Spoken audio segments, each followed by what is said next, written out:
প্রতিকূল আবহাওয়ার কারণে নরসিংদীতে এবার লটকনের ফলন কম হয়েছে।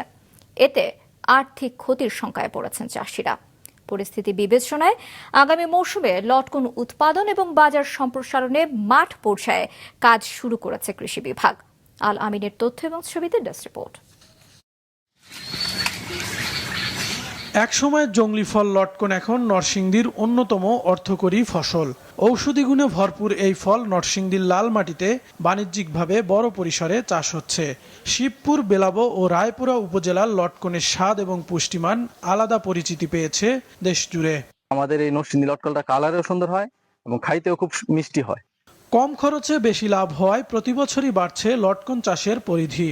মৌসুমের শুরুতেই সারা দেশ থেকে পাইকাররা আসেন নরসিংদীর বাগানগুলোতে।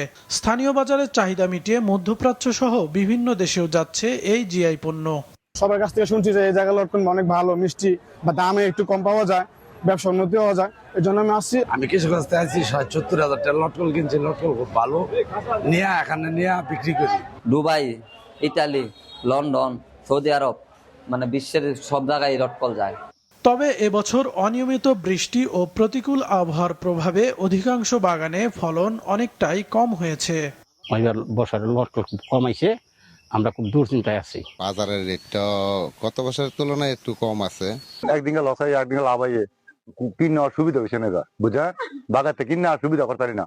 লটকনের উৎপাদন ও পুষ্টিমান বাড়াতে কৃষকদের নিয়মিত পরামর্শ, প্রশিক্ষণ এবং মাঠ পর্যায়ে প্রযুক্তি সহায়তা দিচ্ছে কৃষি বিভাগ। লটকন যে এলাকাগুলোতে চাষ হয়, শিবপুর, বেলাবো, এই উপজেলার আমরা বিভিন্ন স্থানে কৃষকদের নিয়ে বা বাগান মালিকদের নিয়ে আমরা গবেষণা প্রতিষ্ঠান কৃষি সম্প্রসারণ অধিদপ্তর আমরা যৌথভাবে তাদের সাথে মত বিনিময় সভা করেছি এবং এর জন্য আমরা কি কাজ করতে পারি সেই বিষয়গুলো নিয়েও আমাদের কৃষকদের পরামর্শ দিয়েছি। কৃষি বিভাগের তথ্য অনুযায়ী এ মৌসুমে নরসিংদীর 1810 হেক্টর জমিতে লটকনের আবাদ হয়েছে। উৎপাদন লক্ষ্যমাত্রা ধরা হয়েছে 30,770 মেট্রিক টন, যার সম্ভাব্য বাজার মূল্য দাঁড়াবে প্রায় 246 কোটি 16 লাখ টাকা। মাছরাঙা নিউজ শো।